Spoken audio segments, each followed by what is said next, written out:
Yes, we took the vow of Nayaswami this week, and we feel it's a great blessing for us to take this step of sannyas at this stage in our lives. And this vow is a personal direction. It doesn't affect what role we play with Ananda. Some Nayaswamis are acharyas, some Nayaswamis are gardeners, some are not even part of Ananda.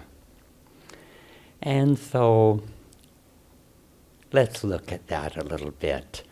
In 1200 years ago, Adi Shankaracharya re-established Sanatana Dharma. He started the Swami order that we're familiar with. And the rules for some of these swamis were to have no possessions, to not touch money, to travel every 3 days, things that are almost impossible in today's world. And Yogananda Ji also pointed out that inner renunciation is more important than what we do outwardly. And he said, Yogananda Ji, this is what he wrote in Autobiography of a Yogi, to fulfill one's earthly responsibilities is indeed the higher path, provided the yogi, maintaining a mental uninvolvement with egotistical desires, plays his part as a willing instrument of God. So that gives it, we can all take heart in those words. And rather than poverty, Yogananda Ji and also Gandhi Ji stressed and spread simple living and high thinking. 15 years ago, Swami Kriyananda founded a new Nayaswami order. Yogananda Ji appointed Swami as in charge of the head of his monks in 1949.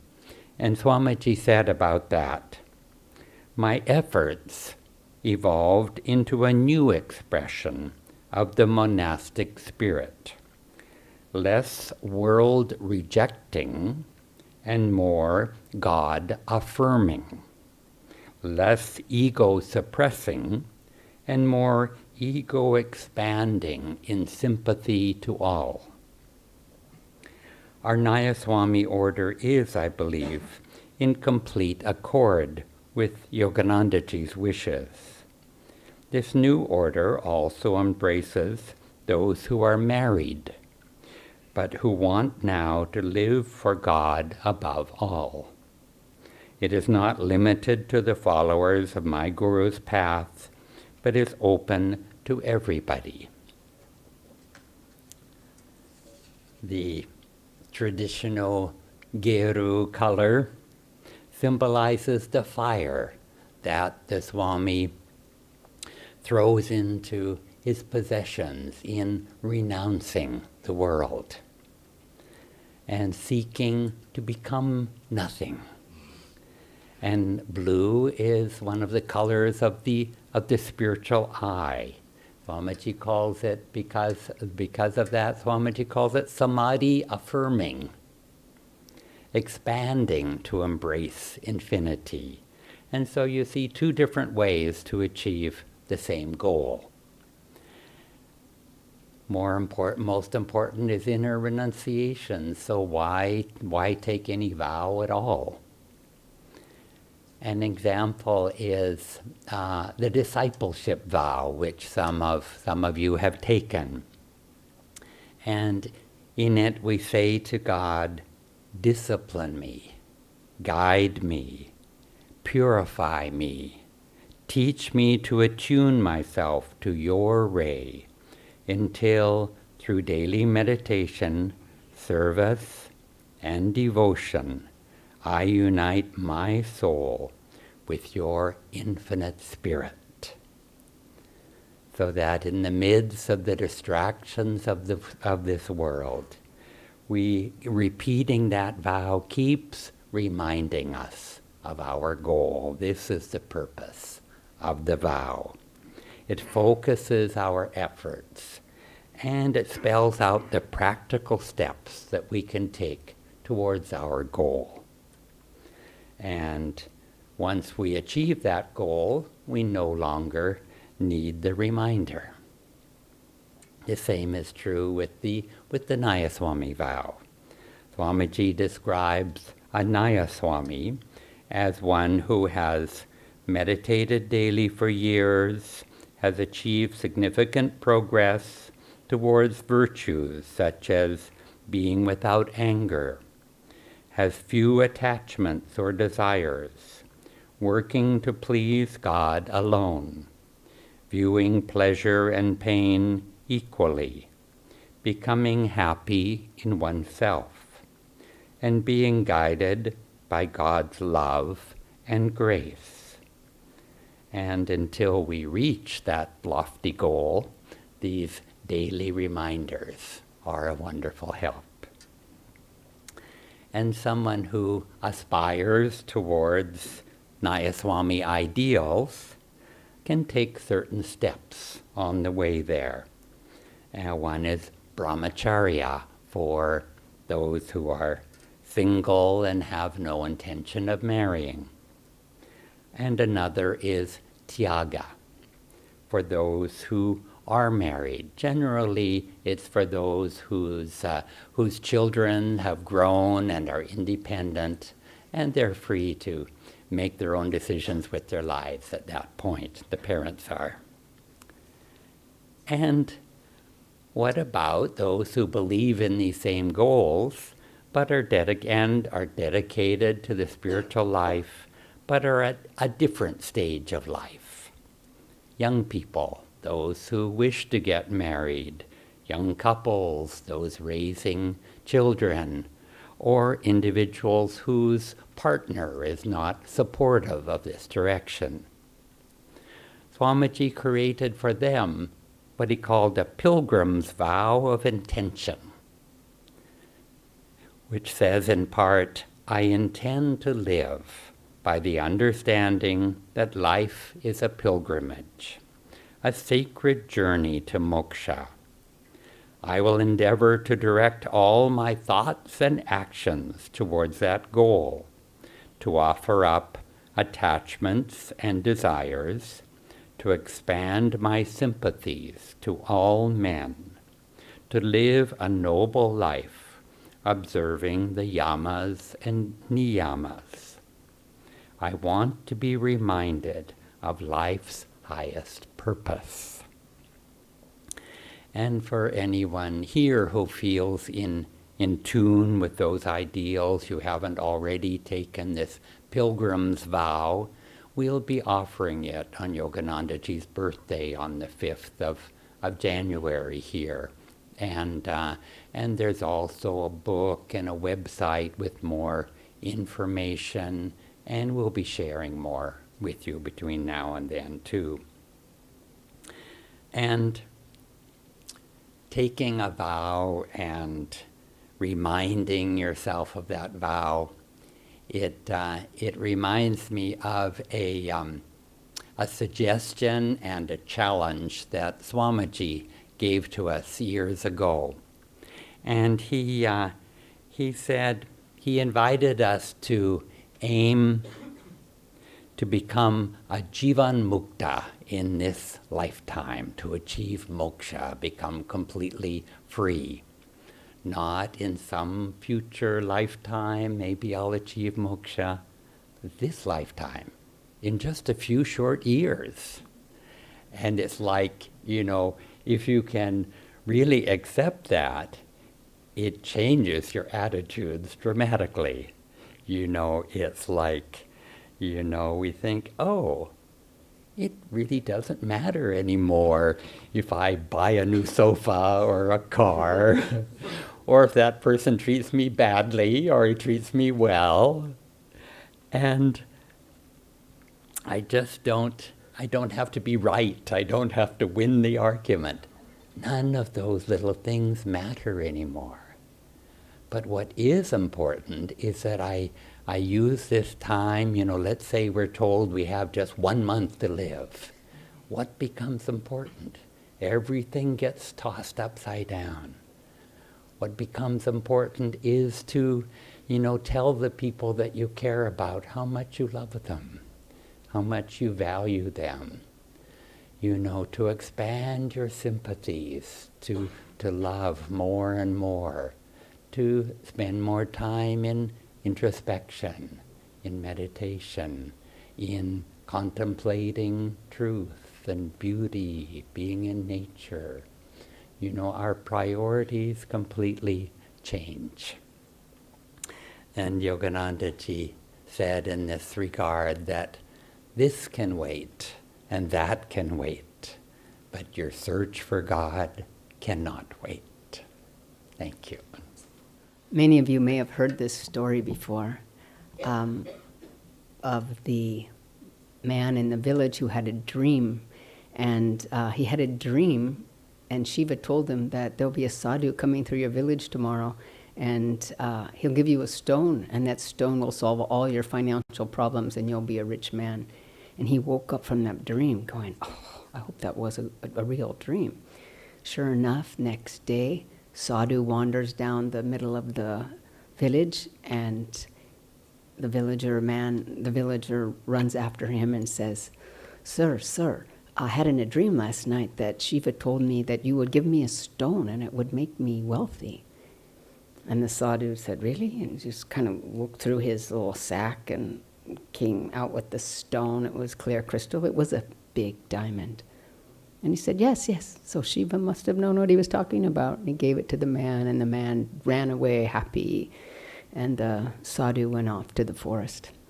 And so the man was so happy all day long. And then the next morning he woke up and he said, I actually don't really care about this diamond as much as I want what that sadhu has, that he can just give away the diamond so easily. I want that kind of freedom.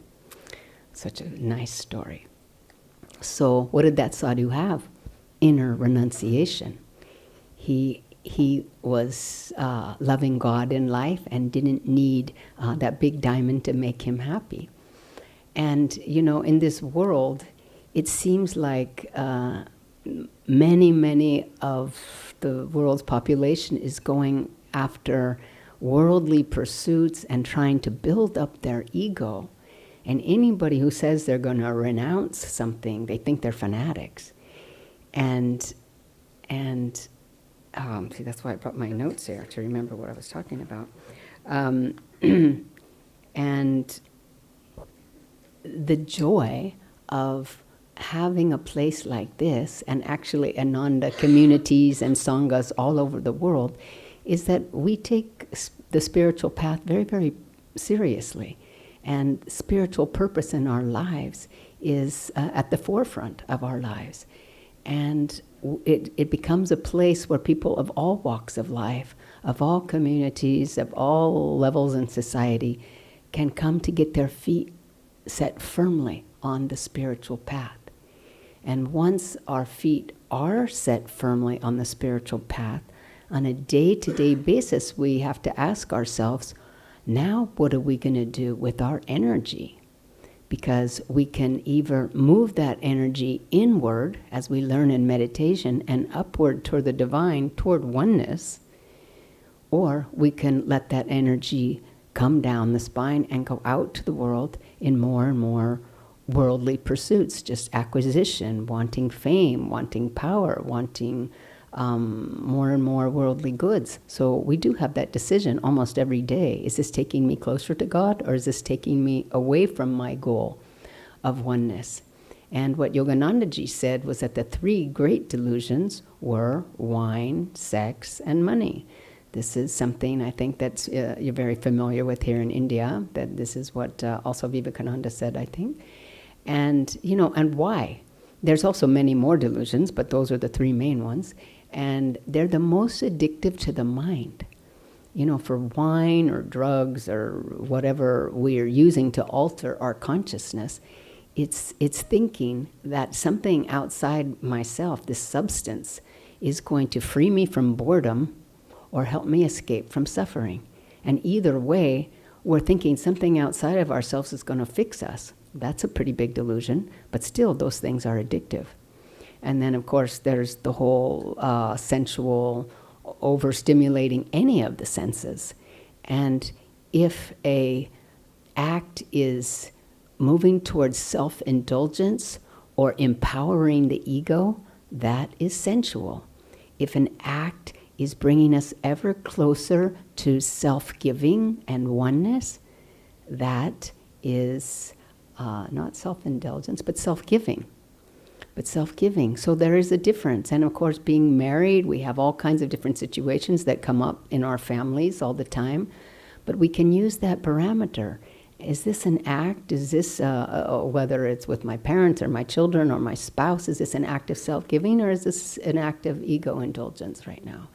So that's something we can ask ourselves. And then regarding money, of course, what Keshava just said, simple living, high thinking. We don't need to keep acquiring, even if all of our neighbors are doing it, and even our other brothers and sisters and family members are doing it. It doesn't mean that we have to do it. It actually binds us further and further to the world and keeps us from soaring in freedom. More things we have to take care of, more things we have to ensure. If you try it, live a very simple life and see if you don't find a lot more inner freedom. You will find it. And then really, what is renunciation? Renunciation is actually a state of consciousness. It's identifying less and less and less with the ego. And what Yogananda said the ego is the soul's attachment to the body. So we want to identify more and more with the soul and less with the ego. Swami Ramatirtha said that to find God, there are two things that every devotee must do: affirm the real self and deny the little self. To cooperate with and honor meditation's inward flow, the yogi must, as best he can, let go of those desires that sabotage his effort. So whether we're married or we're single, really it comes down to the desires of the heart. And when we walk the path to the heart, it's a very narrow path. And really, that path is only big enough for God or the ego. And like I said, it's a daily choice on whether we're going to give energy more toward our outer identity or our soul's identity. And the more we meditate as Kriyabans or as meditators, we already are on a path of renunciation, because we're already on a daily basis drawing energy inward and bringing it upward. And that is renunciation, because most 999 of the rest of the people aren't even thinking about it. Their energy is just addicted to moving outside and fulfilling every woman desire that they have. And, our senses are so stimulated that it's so hard to sit and get calm. Even in meditation, it's hard for many of us. If we're addicted to TV or phone or any kind of social media, it's very hard to just bring our consciousness back in and up.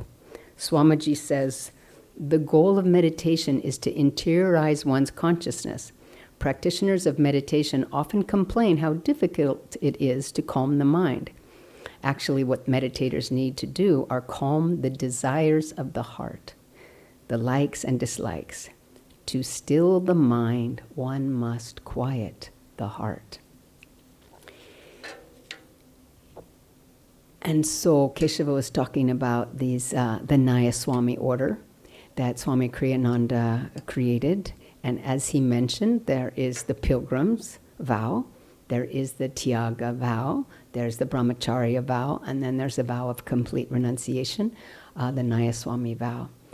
And really the purpose of all the vows are the same. The purpose of my life is to find God and to serve Him in others. And so no matter where we are on the spectrum, or where we are in those vows or not even in those vows, but sitting here today on a Diwali weekend, everything is directional. If we're here, we can take the next step forward on our path, whatever that is. And how strict we take a vow of how much renunciation that is, it just depends on our heart and how gradually we want to go in that direction, or how fast we want to go in that direction, or how high we want to set our aspirations. And so we think, well, I'm already a Kriyavan, I'm already have discipline, I'm already bringing energy in and up every single day. Why do I have to take a vow, or why do I wear blue, or why do I wear white?